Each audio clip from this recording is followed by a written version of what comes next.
Hello दोस्तों, तो आज हम लोग थोड़ा सा लाइटली क्लास 12th का एक चैप्टर है जिसका नाम है परितंत्र। इसमें थोड़ा सा स्टडी करेंगे लाइटली होल चैप्टर का। जिसमें पहली हेडिंग है पारिस्थितिक तंत्र। ये क्या होता है? अंतःक्रियात्मक प्रणाली जिसमें जैविक और अजैविक घटक ऊर्जा विनिमय और पोषक तत्वों के प्रवाह के माध्यम से एक दूसरे के साथ अंतःक्रिया करते हैं। इसका ये मतलब हुआ किसी भी पारिस्थितिक तंत्र में एक जीव दूसरे जीव के ऊपर निर्भर रहता है और आपस में भोजन का माध्यम बनते हैं। जैसे एक जंगल में एक पशु है, वो वनस्पतियों को खाकर अपना जीवन यापन करता है और बहुत सारे पशु जंतु जीव हैं जो शाकाहारी मांसाहारी हैं, एक दूसरे के ऊपर निर्भर रहते हैं।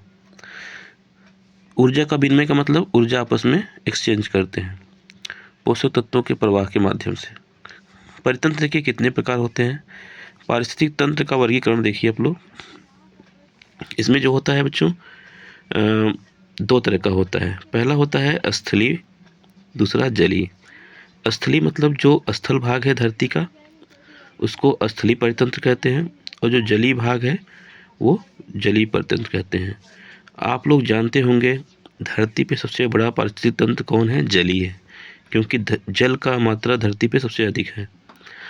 तो पहले स्थलीय देखते हैं। स्थलीय में दो तरह के होते हैं। एक प्राकृतिक, जो कि स्वयं अपने आप बनता है, जहाँ पे मानवीय गतिविधियाँ नहीं होती हैं, मनुष्य हस्तक्षेप नहीं करते हैं, वो प्राकृतिक होता है। जैसे उदाहरण के रूप में वन है, जंगल। और मानव निर्मित जो होता है, जैसे फसल खेत होता है जिसमें लोग फसल उगाते हैं, वो जो है कृत्रिम आ जाएगा, मानव निर्मित बोल सकते हैं, या इसको हम कृत्रिम भी कह सकते हैं। जलीय के अंदर आता है दो, एक प्राकृतिक और मानव निर्मित। इसमें भी वही है, प्राकृतिक और मानव निर्मित या फिर कृत्रिम बोल सकते हो। जैसे प्राकृतिक रूप में उदाहरण में तालाब हो गया। तालाब वो तालाब जो मनुष्य ने नहीं बनाया है, जो स्वयं बना हुआ है तालाब, जो पहले से, जहाँ पे ऊंचाई कम होती है, खाल एरिया होता है जहाँ पे पानी अपने आप इकट्ठा होते हैं, स्वतंत्र तालाब होते हैं। मनुष्य जो बनाते हैं तालाब वो अलग होता है। ज़रूरी नहीं जहाँ मनुष्य बनाते हैं वहाँ पानी इकट्ठा ही हो, क्योंकि मनुष्य जहाँ तालाब बनाते हैं तो वहाँ पे कई जगहों पे तालाब में आप लोग देखे होंगे पानी इकट्ठा नहीं होता है। तो स्वतंत्र रूप से प्राकृतिक रूप से जो तालाब बनता है, अपने आप जो चयन करता है प्रकृति, वो तालाब काफ़ी हरा भरा और जल हमेशा उसमें रहते हैं। मानव निर्मित जो होता है, जैसे उदाहरण है मछली घर, जैसे जिसको एक्वेरियम कहते हैं हम लोग, जिसमें मछली पालते हैं लोग, वो इसमें आ जाएगा मानव निर्मित में। ये था पारिस्थितिक तंत्र का वर्गीकरण, जो कि लाइटली है, बहुत डिटेल में नहीं दिया गया है, इतना भी बहुत है आपके लिए। अगली हेडिंग आती है पारिस्थितिक तंत्र की संरचना। अच्छा, पारिस्थितिक तंत्र बना किससे हुए है? दो चीज़ों से बना होता है, सजीव और निर्जीव से, जिसको हम लोग कह सकते हैं जैविक और अजैविक। जैविक का मतलब होता है जीवित जीव, जैसे उत्पादक। उत्पादक मतलब क्या? पेड़ पौधे। ये हमेशा उत्पादक का काम करते हैं। ये क्या करते हैं? हमेशा देते हैं। ये स्वपोषी होते हैं। ये प्रकाश से अपना भोजन बनाते हैं, जल खनिज लवण के माध्यम से। और इसको स्वपोषी भी कहते हैं, क्योंकि ये सेल्फ अपना भोजन बना लेते हैं। दूसरा है उपभोक्ता। उपभोक्ता में सबसे पहले प्रथम भोक्ता आप जानते होंगे हिरन, जो घास खाने वाले जानवर हैं, जो शुद्ध शाकाहारी होते हैं, वो सब आते हैं। उपभोक्ता के रूप में सभी जंतु भी, हम सभी हैं, हम लोग भी पेड़ पौधों से प्राप्त चीज़ों का ही उपयोग करते हैं। तीसरा नंबर है अपघटनकर्ता, जो कि जो हम लोग खा के पचा लेते हैं, नहीं पचा पाते हैं, उसको जो नष्ट करने का काम करते हैं। और जीवित जंतुओं के शरीर को मिट्टी में मिलाने का काम कौन करते हैं? अपघटन करते हैं, अपघटनकर्ता करते हैं। जैसे बैक्टीरिया हो गए, क्या बैक्टीरिया, ये हमेशा चीज़ों को रिसाइकलिंग करने का काम करते हैं, पुनर्चक्रण करने का काम करते हैं। जैसे कोई भी वनस्पति हो, जंतु हो, वो उसकी बॉडी डेड होने के बाद उसको मिट्टी में कन्वर्ट करने का काम ये अपघटनकर्ता करते हैं। तो ये था जैविक तंत्र के भाग। अब है अजैविक। अजैविक मतलब जो जिसमें जान नहीं होती है, जिसमें लिविंग थिंग नहीं होता, जिसमें ग्रोथ या सिचुएशन श्वसन ऐसा कुछ नहीं होता है, वो अजैविक में आते हैं। पहला है प्रकाश। प्रकाश आप जानते हैं, बिना प्रकाश की धरती पर जीवन संभव नहीं है, प्रकाश बहुत ही ज़्यादा आवश्यक है। दूसरा नंबर पे है वायु। वायु जो कि धरती पे उपस्थित सभी प्राणियों की बहुत ज़्यादा ज़रूरत है वायु की, क्योंकि इसके बिना कोई भी जंतु हो या फिर मानव ही हो, वो 1-2 मिनट तक जीवित नहीं रह सकता है। लेकिन वायु बहुत ही ज़्यादा आवश्यक है। इसे कहा जाए कि जीवन के लिए सबसे ज़्यादा ज़रूरी है श्वसन, जिसमें कि वायु का होना बहुत ही आवश्यक है।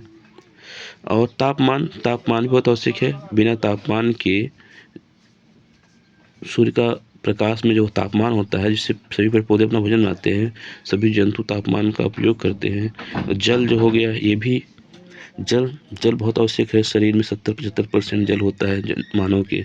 ऐसे सभी जीवों प्राणियों में जल की आवश्यकता बहुत होती है। तो ये अजैविक भाग है। जैसे इसके अलावा जैसे मृदा हो गया, अजैविक में आएगा बच्चों, मृदा नहीं दिया है इसमें। ये सब चीज़ें अजैविक के भाग है। अगला है अपघटन। अपघटन क्या होता है?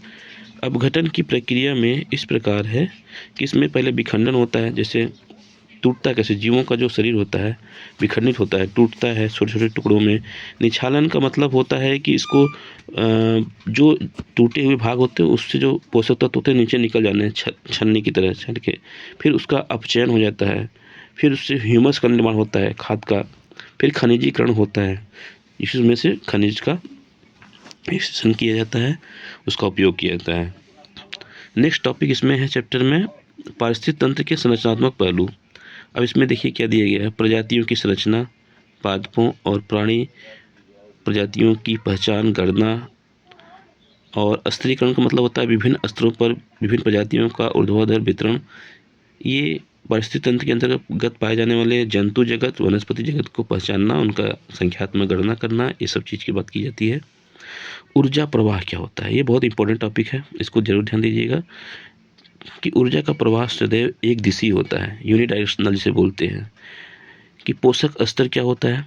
पोषक स्तर एक खाद्य श्रृंखला में एक जीव का विशिष्ट स्थान उसके पोषक के स्रोत के द्वारा चिन्हित होता है। इसमें सबसे पहले कौन है? देखिए आप लोग ये पिरामिड देखिए, पिरामिड बनने के वाले पोषक स्तर हैं ये। इसमें सबसे शीर्ष पे क्या होते हैं? परभक्षी। परभक्षी मतलब जिनके पास पर होते हैं, जैसे पक्षी, गिद्ध हो गया, बाज हो गया, और ये दूसरे जीवों का भक्षण करते हैं। और शेर भी, चीता भी होते हैं जो सभी जीवों का भक्षण कर जाते हैं। एकदम शीर्ष पे आएंगे। प्रथम जो शीर्ष पे होते हैं, प्रथम मांसाहारी होते हैं। उसके बाद बच्चों दूसरा नंबर आता है तृतीय उपभोक्ता, जिसको द्वितीयक मांसाहारी करते हैं, जिसमें बोले तो लोमड़ी आ सकती है, और फॉक्स, लोमड़ी, फॉक्स और छोटे जानवर जो मांस को खाते हैं और भी चीज़ों का उपयोग कर लेते हैं द्वितीय मांसाहारी में। तृतीय मांसाहारी में आते हैं सिर्फ जो मांसाहारी दिखाया जा रहा है, और द्वितीय में शाकाहारी, प्रथम में हरे पौधे। हरे पौधे सबके लिए जो है भोजन का प्रबंध करते हैं। सबसे पहले हरे पौधे ही ज़रूरी है। अगर हरे पौधे नहीं हैं तो सारा श्रृंखला डैमेज हो जाएगा, क्योंकि हिरन नहीं रहेगा। हिरन को घास खाने के लिए नहीं रहेगा, तो हिरन को कौन खाएगा? जो है शेर खाते हैं, और ऐसे ही फूड पिरामिड टूट जाएगा। खाद्य श्रृंखला में बहुत ज़रूरी है। और इन सबको मिट्टी में बदलने का काम कौन करता है? अपघटन। अपघटक मतलब वही बैक्टीरिया का जो भी जीव हो उसको कन्वर्ट करने का काम मृदा में कौन करता है? बैक्टीरिया। तो यहाँ पे कुछ दिया गया है, देखिए आप लोग। खाद्य श्रृंखला भोजन के रूप में पोषण तत्वों और ऊर्जा का एक जीव से दूसरे जीव में स्थानांतरण का क्रम ही क्या कहलाता है? खाद्य श्रृंखला। कहने का मतलब आप लोग जानते हैं ऊर्जा कोई स्थिर चीज़ नहीं है, स्टेबल चीज़ नहीं होता है। ऊर्जा एक ऐसा रूप है जो एक रूप से दूसरे रूप में परिवर्तित होता है। मतलब आपके अंदर ऊर्जा है, जरूरी नहीं कि आपके अंदर ऊर्जा परमानेंट रहे। वो ऊर्जा आपके अंदर से आपने जो आज खाया उससे जो ऊर्जा बना, वो ऊर्जा का उपयोग होता है आपके बॉडी में, और वो ऊर्जा का स्थानांतरण हो जाता है। जैसे आप सांस लेते हो, इसमें भी ऊर्जा लगती है। भोजन का पचना, इसमें भी ऊर्जा लगता है। तो ऊर्जा का स्थानांतरण एक जीव से दूसरे जीव में लगातार होता रहता है। ये तो फर्स्ट लॉ ऑफ थर्मोडायनामिक्स कहता है। ऊर्जा न तो उत्पन्न किया जा सकता है, न तो नष्ट किया जा सकता है, एक रूप से दूसरे रूप में बदला जा सकता है। इसमें चारगाह दिया गया बच्चों, GEC दिया गया है। इसको चारगाह मतलब कहते हैं ग्रेजिंग। अब खाद्य श्रृंखला है, इकोलॉजिकल सेंटर है जो बोलते हैं। और एक है अपर्दन खाद्य श्रृंखला। अपर्दन खाद्य श्रृंखला है, इसको भी जो है इसका याद नहीं आ रहा है। ये जो है खाद्य श्रृंखलाएँ हैं। अपर्दन मतलब जो मिट्टी का कटाव होता है, वो अपर्दन हवा के साथ मिट्टियाँ उड़ती है। तो ये था चैप्टर नंबर जो है परितंत्र का था, ये लास्ट चैप्टर में आता है। और लास्ट सेक्शन में इसमें से जो इम्पोर्टेंट चीज़ें थी दिया गया था, तो मैंने सोचा आपको एक बार समझा दें। Thank you. लाइक और सब्सक्राइब अवश्य करिएगा, जिससे उत्साह बढ़ेगा हमारा और हम और भी वीडियो को अच्छे से बना के डालेंगे। Thank you.